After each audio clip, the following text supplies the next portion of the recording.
Comment ça va vous? Petite vidéo dans cette nouvelle demeure poissonnesque. Désolé si j'ai pris du retard à poster cette très belle vidéo, mais voilà, il se trouve que j'ai dû déménager, emménager, etc. Faire ça très très vite, donc c'est le bordel pas possible. Plus de ça, j'ai plus d'abonnement internet, donc ça va mettre 3 ans en 5G. Si tu es en train de voir cette belle vidéo, c'est qu'elle s'est mise sans problème. Donc aujourd'hui, vidéo numéro 3 de la prog SBD avec Alexis OPT, mon coach pour la force athlétique. C'est la séance où je vais faire du squat, du soulevé de terre, donc en termes de nerveux, énergie, etc. C'est incroyable. Bien entendu, comme d'hab, mes petits compléments alimentaires, un petit moins 15% code Florian. Surtout n'hésite pas, ça m'aide, ça t'aide toi aussi.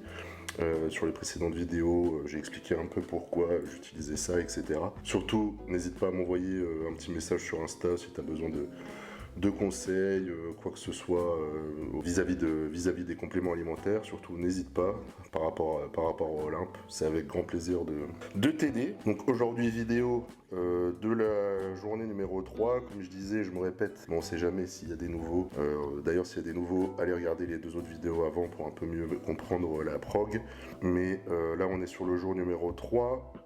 J'ai 4 entraînements dans la semaine, donc là je vais commencer comme d'habitude. Là c'est vu qu'on va travailler sur le bas du corps surtout, squat et deadlift, donc je vais surtout m'échauffer sur tout ce qui est le bas du corps, les hanches, etc. Mobilité, tout ça vous allez voir. Là je fais des petits mouvements de hanches qui sont vraiment sympas et on dirait pas comme ça mais ça chauffe super bien, c'est vraiment le top. Donc c'est là où je suis plutôt content aussi, c'est sur l'apprentissage de tout ça, de tous ces échauffements, etc. Peut-être que je me répète par rapport à une autre vidéo, désolé, mais c'est vrai que toutes ces petites choses, ces petits détails, c'est ce qui fait la différence déjà d'une sur vos performances, mais aussi sur la longévité, les blessures, etc. Donc voilà, je vous laisse regarder un petit peu tout ça. Je vais voir, je pense que je vais cut quelques passages. Donc comme vous pouvez le voir, c'est quand même un échauffement qui me prend 15-20 minutes, facile. Juste avant ça, j'ai aussi fait du 8 minutes. Je fais environ 8 minutes, 10 minutes de vélo. Pas une intensité de malade, mais j'essaye de mettre un petit peu de résistance quand même. Bien chauffer les genoux, commencer à envoyer du liquide synovial, etc. Et ensuite l'échauffement comme vous avez pu voir. Et ensuite on passe sur Safety Squat Bar, donc du SSB. Donc pour ceux qui ne connaissent pas, en fait c'est une barre classique. On va avoir 2 tiges qui se prolongent au niveau des épaules, des clavicules. Et en fait on va avoir ce confort, on va avoir le dos, on va avoir moins de charge sur le dos en fait si vous voulez. Je m'échauffe tranquille, j'ai 20 kg de chaque côté. Je prends mes marques. Là, je suis à la semaine 4, la semaine 4 du programme. Donc là, on va arriver aux charges maximales. Après, on va changer de prog. Donc ça, c'était la semaine 1. Donc là, je m'échauffe tranquillement. Et aussi, j'ai remarqué ça au bout de la 2e, 3e semaine. Là, depuis une semaine, j'ai changé de... Enfin, j'ai pas vraiment changé de chaussures, je suis toujours sur des Romaleos 4 et j'avais une autre paire de Romaleos 4 aussi en 45,5 et je suis beaucoup plus à l'aise avec celle-là. Donc il me manquait un tout petit peu de place parce que je sentais que mon pied était un peu trop comprimé et si votre pied est trop comprimé dans votre chaussure, vous n'allez pas avoir toute la base qu'il pourrait avoir et pousser du coup sur une répartition beaucoup plus grande de votre pied et donc avoir beaucoup plus de puissance, puis même vous n'allez pas tout simplement ne pas être à l'aise. Alors les chaussures de power comme ça, d'haltéro, c'est pas forcément nécessaire en force athlétique, mais c'est vrai que même avant de commencer la force, j'en avais déjà.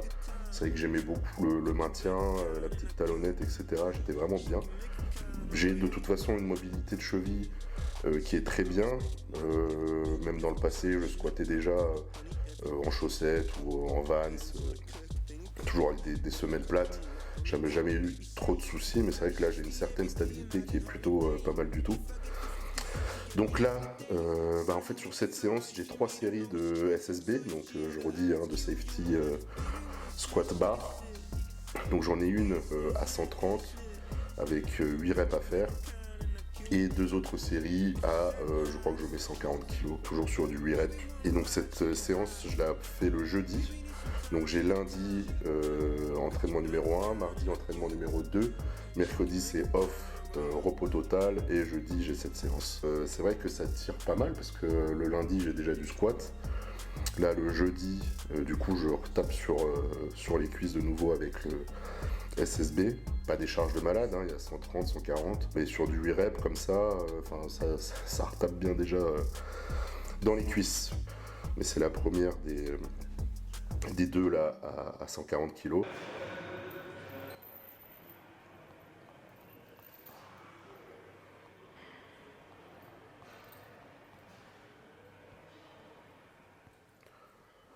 Donc en termes de poids, sincèrement c'était plutôt léger. Le problème, l'inconvénient que j'ai, c'est que malheureusement à Giga, là, la barre SSB, la barre est beaucoup trop fine. La barre est super fine. Elle fait moitié moins de diamètre qu'une barre olympique. Et en termes de stabilité, et puis même dans les trapèzes et tout, c'est vraiment horrible malheureusement. Donc j'ai un petit problème au niveau de la stabilité, je suis pas encore très à l'aise. En plus j'ai fait l'erreur, il n'y a que des très gros poids. Là sur les côtés, là c'est surtout des poids de crossfit un peu. Donc déjà rien que le poids de 20 kg est large comme 2 poids, comme 2 disques. Et du coup on se retrouve avec une barre qui est très large. Et du coup ça m'aide pas forcément. Donc là c'était ma barre finale au SSB. Après je passe au deadlift. Et c'est pour ça que je préfère vous mettre là sur YouTube la semaine 1, parce que c'est la semaine où j'ai encore des erreurs que je fais justement sur mon deadlift. Et du coup je préférais vous partager tout ça, si ça peut en aider certains. Voilà, je suis vraiment débutant dans cette pratique. Donc là le premier souci c'est que je commence ma prise en pronation avec les 2 mains. Et le problème, c'est que je vais vite être pénalisé quand il va y avoir des grosses barres à partir de 200 kg.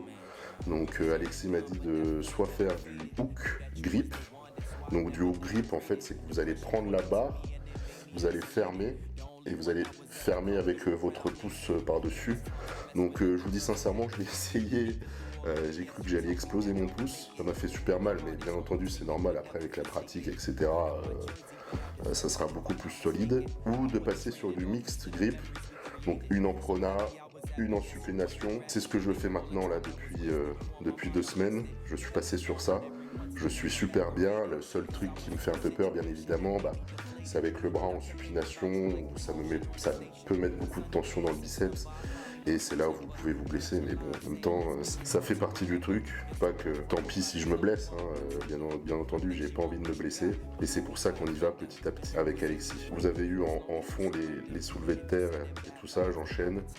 Donc là, sur le soulevé de terre, j'ai du 3x5. Je me rappelle plus des poids, là, c'était les poids de la première semaine, mais ça devait être quelque chose comme 145, 150, 160 kg, pas plus. Une des erreurs aussi que je fais sur mon soulevé de terre, c'est que je suis beaucoup trop explosif dès le début. Je devrais ralentir au début, avoir une remontée assez lente au début, et un peu avant le milieu de chemin, là, commencer à accélérer la montée. Là, je suis trop explosif dès le début. Alors c'est vrai que quand Alexis m'a dit ça, ça me paraissait un peu bizarre, parce que je me disais, putain, si la barre est lourde et que je suis lent dès le début, je vais y galérer. Et en fait, pas du tout. C'est vrai qu'en contrôlant un peu plus le début de la montée de la barre, et ensuite avoir une plus grande d'explosivité, j'étais beaucoup plus à l'aise, beaucoup plus fort. Je sens que même mes lombaires, là, en étant à la 4e semaine, ils ont explosé. Enfin, je suis bien mieux, je suis bien plus fort. Là où je suis plutôt content, c'est que même là, la première semaine, j'étais déjà assez content, parce que j'avais pas trop de difficultés à soulever les barres, mon dos était bien droit, j'arrivais à utiliser vraiment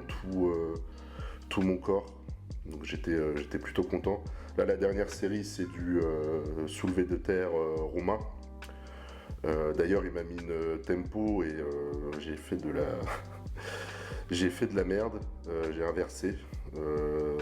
C'était 4 secondes sur la négative et j'ai fait 4 secondes sur la remontée, la phase concentrique. Donc je m'étais un peu trompé là-dessus. Mais bon, dans tous les cas, ça m'avait bien fini au niveau lombaire et ischio. Et là, je peux vous dire qu'après les 3 séries de deadlift et 7 séries en soulevé de terre roumain, je suis bien explosé. Donc là on est vraiment sur une séance chaîne postérieure à fond quoi. Ensuite, et en plus de ça, sur mon soulevé de terre aussi, j'ai toujours pas de magnésie. Donc là j'ai commandé de la magnésie liquide, etc. Donc tout ça, ça va arriver.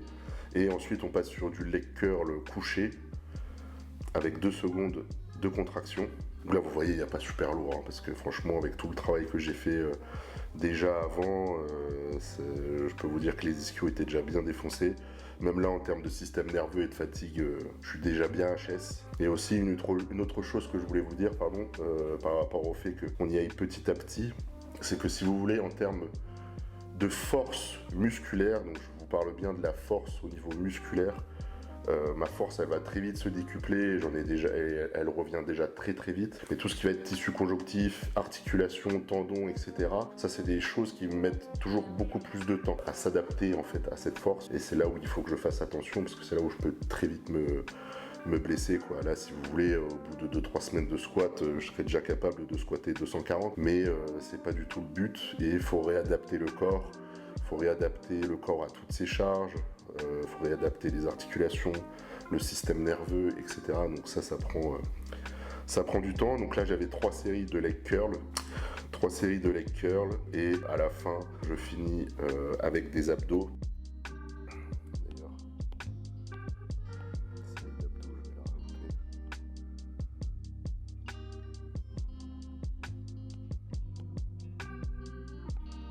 Donc là je finis avec des abdos. Normalement Alexis m'avait mis le ab roller là, vous savez la petite roue pour faire les abdos, là j'ai un trou de mémoire.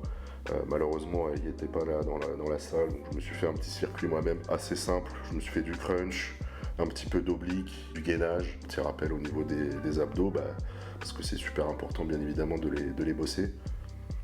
Surtout tout ce qui va être gainage, bosser un petit peu aussi des choses toutes simples comme du crunch, ou même du relevé de jambes. Voilà, à vide déjà, si vous faites à vide avec 30 secondes de récup, 30 secondes de travail, franchement, vous allez voir, ça bosse déjà très très bien. Si vous avez des questions surtout, n'hésitez pas, postez-moi un commentaire, j'y répondrai, ou même sur Instagram. C'est mieux si vous me mettez un commentaire sur YouTube, comme ça les autres peuvent le voir aussi. Likez la vidéo, abonnez-vous, j'espère que ça vous plaira. La prochaine vidéo, ça sera la journée numéro 4. Au niveau entraînement, donc là c'est du développé couché, mais là on passe sur du plus lourd, donc je vais vous montrer ça. Et puis la prochaine vidéo que je sortirai, ça sera une vidéo qui fera un récapitulatif de la semaine 4, de toutes les perfs que j'ai faites sur la semaine 4, là, la semaine aujourd'hui on est mardi, hein, donc jusqu'à samedi, donc ça ne sortira pas avant 7 à 10 jours. Et comme ça, on pourra faire une petite conclusion ensemble de la semaine 4, de ces 4 dernières semaines avec Alexis en force athlétique. Aussi, ce qui est cool, c'est que prochainement, je vais voir Alexis. Et donc ça, c'est super, il va pouvoir me corriger sur plein de choses. J'ai aussi des filles qui vont arriver avec des grands du SBD en France, des gars qui sortent des perfs de malades. Donc j'ai vraiment hâte de voir ça de mes propres yeux, pouvoir discuter avec ces gars-là. J'ai vraiment hâte d'échanger, d'apprendre. Et puis voilà, c'est tout. C'est tout pour aujourd'hui. J'espère que j'ai pu être assez clair. En soi, c'était pas non plus une séance très très compliquée. Hein. Le SSB, voilà, c'est assez facile. C'est une barre qui aide pas mal sur le mouvement. Et puis après le deadlift, voilà, c'est quelque chose qui va venir avec le temps. Et puis voilà, suivez-moi aussi sur Instagram. Et pour toute demande de coaching aussi, surtout n'hésitez pas, vous pouvez m'envoyer un mail ou vous avez mon WhatsApp sur ma bio Insta. On est mi-mai déjà, donc si vous voulez draguer pour la plage, c'est le moment, ok? Non. Bon allez, sur ce, je suis toujours en train d'en chier avec mes pauvres abdos. Je vous souhaite une bonne journée à tous ou une bonne soirée, un bon entraînement, j'en sais rien. En tout cas, partagez à fond, ça me donne beaucoup de force. Je vois que certains d'entre vous, ou même la plupart qui regardent, ça vous fait kiffer. C'est génial. Ciao ciao à tous.